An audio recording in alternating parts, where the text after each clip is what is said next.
I think this is the first time in college football history we have seen teams trade quarterbacks. Somebody said it almost got 1,000 likes. Be hilarious if they gave him the $4 million Nico was pouting for. Ladies and gentlemen, boys and girls, hope all of you having a great night. Hope all of you having a great start to your week. If not, hope this video can make it a little bit better. Man, oh man!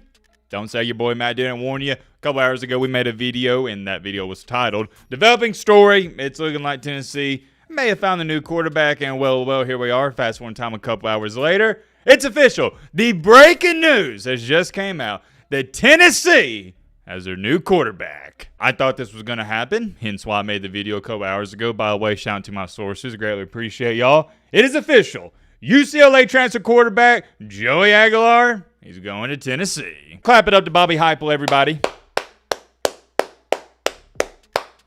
He has added what I would label as a pretty decent quarterback to the room, and this is a much-needed quarterback at that because they only had 2 on the roster. First things first, I have to bring this up. It's completely off topic, but it must be talked about. Earlier today, I wanted, and I have no idea why, some jalapeno Cheetos. I haven't had Cheetos in the crunchy ones 5 to 6 years. And I vividly remember this because my grandma loved them, rest in peace to her. They used to, around my area, go on sale. You get 2 big bags for $4. The reason I remember that is because she always, I'm talking about always, wanted me to get them for her. Reminder, haven't had these bad boys in 5 to 6 years. I'm thinking, oh yeah, I'm going to go to Publix. That's where I went. And I'm going to get a bag. And I thought they'd be around $3. At max, $3.50. Ladies and gentlemen, boys and girls, do you know how much a bag? A regular size at that. We're not even talking about the family size.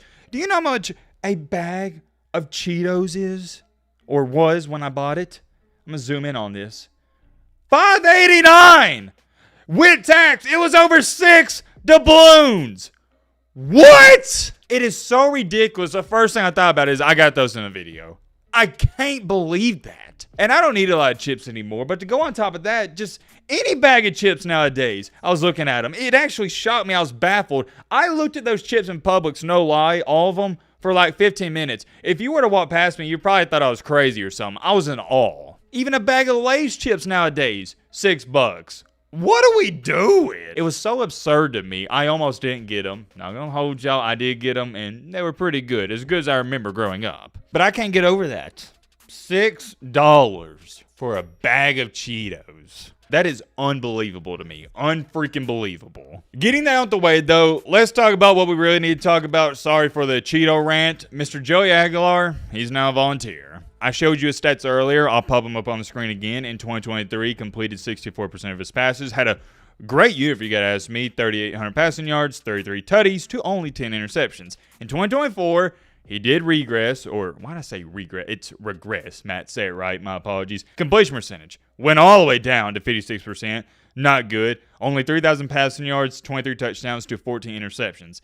Touchdown to interception ratio, he has got to clean that up. That's terrible. Do as you please with these numbers I'm presenting to you. It's just to give you some perspective on what you got coming in if you're a Tennessee fan. A couple hours ago, I am on the record stating if I was a Vol fan, would I be excited if Mr. Joey Agalar did commit or sign to Tennessee?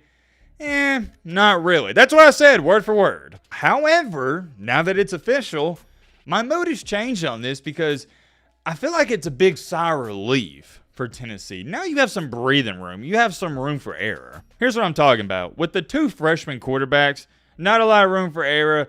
Both of them not ready. Now with this guy, whoever the QB2 is going to be, it's going to be one of those freshmen. They don't have all the weight on the world on their shoulders. They can relax. I think it's great for the quarterback room because now those younger guys can act and feel like younger guys. They don't got to be thrown into the fire. And even if Agalar, for example, I hope this doesn't happen, we're just hypothetically speaking, let's say he goes down with an injury, rolls an ankle in the backup, let's just say it's George McIntyre, he has to come into the game, well, at least he'll know, hey, I'm the backup quarterback, I don't got to be a superhero, I don't got to throw for 400 yards and 5 touchdowns, I just got to hand the ball off, hit some slant routes. I don't got to do anything crazy. When you're the backup and you get put into the game, it is very easy to have that mentality. When you are the starting quarterback, you feel like you have to hit a home run on every single play. The greatest example I can give you is one that happened last year. Remember when Nico Amalivia went out for one singular snap against Alabama? What happened? If you're a Tennessee fan, you know exactly what happened. The backup quarterback already I'm drawing a blank on his name. He wasn't that good. The first play in, I don't know why Hypo let him pass. They drew up a pass play, and what did he do? He threw an interception. That's what most quarterbacks, young quarterbacks at that, feel like they have to do when the fan base, the team, the coaching staff is expecting a lot out of them. And by default, I don't care if you're 18 or 23 years old, if you're a starting quarterback, you feel like you got to hit a home run on every single play. That's what made Tom Brady the greatest quarterback of all time. He wasn't the best deep ball thrower. He wasn't the most accurate quarterback of all time. But the one thing he excelled in the most was taking care of the football and making the right read all the time. Getting back on track here with the Tennessee quarterback room. In a perfect world, McIntyre and Merklinger, the two freshmen we're talking about in the quarterback room, they never, and I mean never step into the field this season unless it's a blowout or you're losing by a lot or winning by a lot, something like that. Let me address this comment because it actually leads me to my next point perfectly. The circle is now complete, and the Vols just got a better quarterback in the trade. I strongly, and I mean strongly, disagree with this statement. I'm taking Nico Amalivia every day over Agalar. No disrespect. I think Nico is the much better quarterback. I think Tennessee fans are very upset with Nico leaving, so they're going to tell themselves anything to make themselves feel better. But Nico's better. Somebody said it almost got 1,000 likes. Be hilarious if they gave him the $4 million Nico was pouting for. I believe I saw something somewhere. Hold on, I thought I had it saved. Oh, here it is. This is from Pete Thamel, reliable source. The deal that Joey Agalar is finalizing to go to Tennessee is similar financially to the deal that he previously agreed to at UCLA, per ESPN sources. He had $1.2 million left at UCLA on his deal, and his new deal at Tennessee is close to that. Interesting. Really interesting. In the recent video, you can go back and watch it. It is documented on the channel. I said I would give Mr. Joey Agalar anywhere from 200 on the low end to on the high end $500K if I were Tennessee. That's what I think he's worth. I did state Tennessee maybe at max would give him around $1 million, so that 1.2, yeah, it does make sense. I think 1.2 is a little too much. I don't think he's worth that, but you need a quarterback, and you're always, like you see in the NFL, going to overpay for quarterbacks. So like an NFL draft, you see quarterbacks overdrafted. In college football, you're going to see quarterbacks overpaid when it comes to NIL. I'm going to go back to this as well. The biggest winner in this Nico saga wasn't Tennessee, wasn't Nico, wasn't UCLA.